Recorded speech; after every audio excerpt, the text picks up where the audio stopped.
Assalamualaikum warahmatullahi wabarakatuh.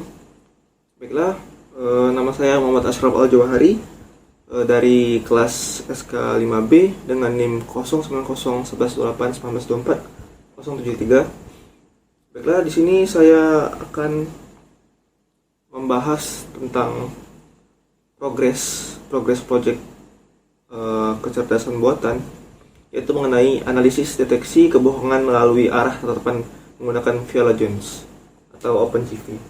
Kita sebagai manusia sudah sangat pasti pernah melakukan yang namanya berbohong. Ironisnya, kita sebagai manusia ini tidak ingin kita dibohongi oleh orang lain. Namun, secara tidak langsung kita membohongi orang lain demi kepentingan kita sendiri. Maka dari itu, saya melakukan project yang berjudulkan analisis deteksi kebohongan melalui arah tatapan mata menggunakan Viala-Jones. Sebelum saya masuk ke pembahasan, ada baiknya saya menjelaskan terlebih dahulu definisi dari bohong itu sendiri. Apa itu bohong? Kebohongan adalah jenis penipuan. Kebohongan juga disebut kepalsuan. Jadi, kebohongan ini adalah jenis penipuan dalam bentuk pernyataan yang tidak benar atau tidak sesuai dengan kenyataan, terutama dengan maksud untuk menipu orang lain, seringkali dengan niat lebih lanjut untuk menjaga rahasia atau reputasi, melindungi seseorang, atau untuk menghindari hukuman atau tolakan untuk satu tindakan. Berbohong ini adalah menyatakan sesuatu yang tahu tidak benar atau bahwa orang tidak jujur benar dengan maksud bahwa seseorang akan membawanya untuk kebenaran. Seorang pembohong adalah orang berbohong yang sebelumnya telah berbohong atau yang cenderung oleh alam untuk berbohong berulang kali, bahkan ketika tidak diperlukan. Berbohong biasanya digunakan untuk merujuk kepada penipuan dalam komunikasi lisan atau tertulis. Berbentuk lain dari penipuan seperti penyamaran atau pemalsuan biasanya tidak dianggap seperti kebohongan. Meskipun maksud yang mendasarinya mungkin sama, namun bahkan pernyataan yang sebenarnya dapat digunakan untuk menipu. Dalam situasi ini, itu adalah maksud yang keseluruhan berbohong daripada kebenaran pernyataan dari setiap individu yang dianggap berbohong. Nah, kita akan membahas apa itu jujur, kebalikan dari berbohong. Kejujuran, menurut Kamus Besar Bahasa Indonesia, berasal dari kata jujur yang mendapat imbuhan ke dan an, yang artinya lurus hati, tidak berbohong, tidak curang, tulus atau ikhlas. Jadi, kejujuran adalah sifat yang melekat dalam diri seseorang dan merupakan hal penting untuk dilakukan dalam kehidupan sehari-hari.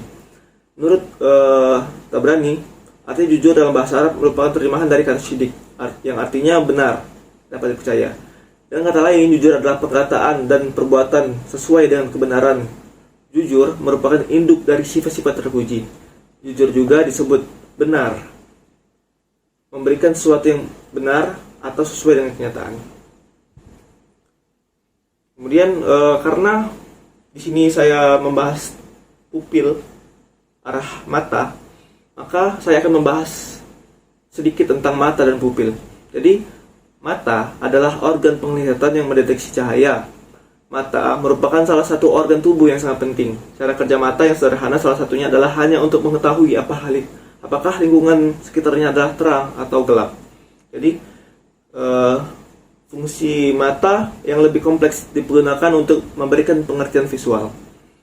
Selanjutnya, bagian dari mata itu sendiri yaitu pupil. Pupil adalah bagian mata yang berupa sebuah lubang kecil yang berfungsi mengatur jumlah cahaya masuk ke bola mata. Besar kecilnya pupil diatur oleh iris. Cahaya dari luar akan pertama kali diterima kornea, kemudian cahaya akan diteruskan ke pupil. Pupil menentukan kuantitas cahaya yang masuk ke bagian mata yang lebih dalam. Pupil bekerja pada saat menerima cahaya. Pupil akan melebar jika kondisi ruangan yang gelap dan akan menyempit jika kondisi ruangan terang. Lebar pupil dipengaruhi oleh selaput pelangi di sekelilingnya. Selaput pelangi itu berfungsi sebagai diafragma. Selaput pelangi inilah terlihat sebagai bagian yang mewarna pada mata dari pupil. Cahaya diteruskan ke lensa mata, menerima cahaya dari pupil dan meneruskannya pada retina. Mekanisme kerja pupil membantu mata agar dapat menerima cahaya dalam jumlah yang tepat. Ukuran pupil dipengaruhi oleh sinar, rangsangan, psikis, dan obat. Jadi, setelah bahasan tadi, apa sih hubungan antara kebohongan dan pupil mata? Yang pertama, besar alat mata tidak hanya tergantung cahaya. Nah, dengan ini, kita mengetahui bahwa besar anak mata atau pupil tersebut tidak terdapat faktor lain yang membuat pupil atau anak mata tersebut berubah ukuran. Jadi yaitu faktor lainnya yaitu adalah emosi. Emosi juga bisa dilihat dari mata. Anak mata membesar jika orang merasa senang atau takut. Itu tidak dikendalikan oleh manusia, melainkan diatur oleh sistem saraf. Sistem ini memungkinkan orang mengambil reaksi sangat cepat jika ada bahaya. Jauh lebih cepat daripada kemampuan daya pikir membuat rencana. Walaupun pada zaman sekarang orang jarang harus melarikan diri dari binatang liar, reaksi instinktif sangat penting, misalnya dalam lalu lintas jalan. Anak mata membesar dalam menunjukkan perubahan emosi bahkan sebelum orang bersorak, bergembira, atau berteriak karena kaget. Tetapi perubahan anak mata tidak memberikan petunjuk apakah orang merasa takut, kaget, atau senang. Yang selanjutnya adalah arah mata berubah sebelum pengambilan keputusan. Arah mata ke kiri biasanya untuk mengingat hal-hal yang ditanyakan oleh lawan bicara. Namun jika arah pupil yang ditanya mengarah ke kanan, maka lebih besar kemungkinan bahwa ia sedang berbohong. Cara ini mungkin menjadi terkenal berkat Richard Bandler dari idenya tentang Neuro-Linguistic Programming. Idenya adalah melihat seorang berbicara yang menjadi indikasi apa yang mereka pikirkan. Jika Anda bertanya pada seorang dan mereka melihat ke kanan, artinya mereka mengakses otak kreatif mereka yang menunjukkan konstruksi visual. Menurut situs Axman, mata melihat ke kiri menunjukkan mereka mengakses memori visual dan kemungkinan akan mengatakan yang sebenarnya.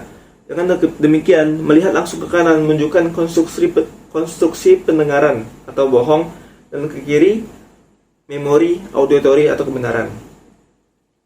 Nah, jadi pada proyek ini tentu saja saya membutuhkan yang namanya dataset. Dataset sangat penting dalam melakukan proyek ini. Dataset yang saya gunakan adalah berisi tentang foto-foto atau gambar orang yang sedang diwawancara, tentang pencurian yang ditangkap saat para subjek wawancara menjawab pertanyaan dari pewawancara. Berhubung wawancara tersebut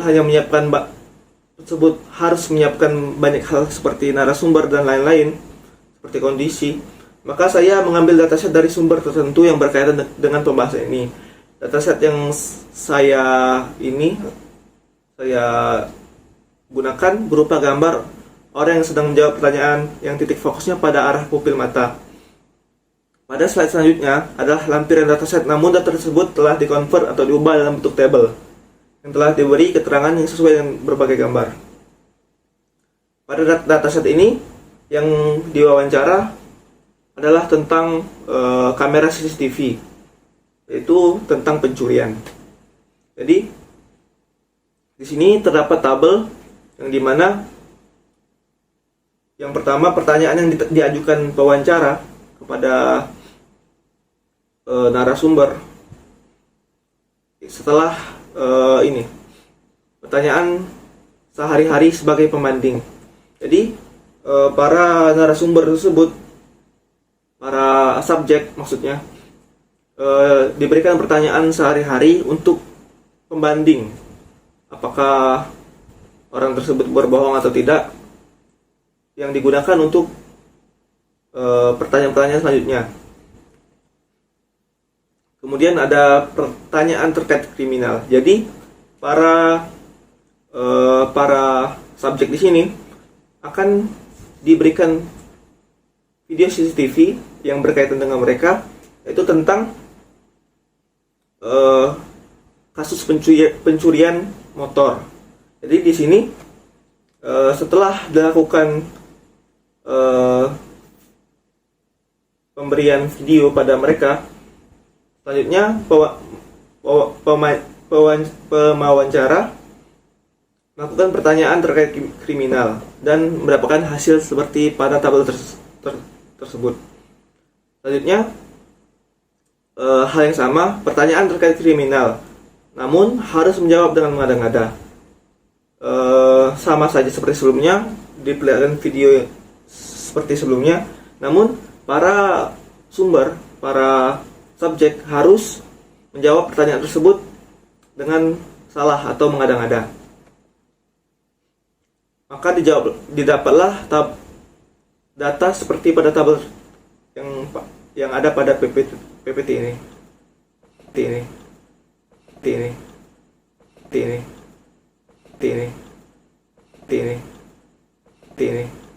Mungkin itu saja yang dapat saya sampaikan.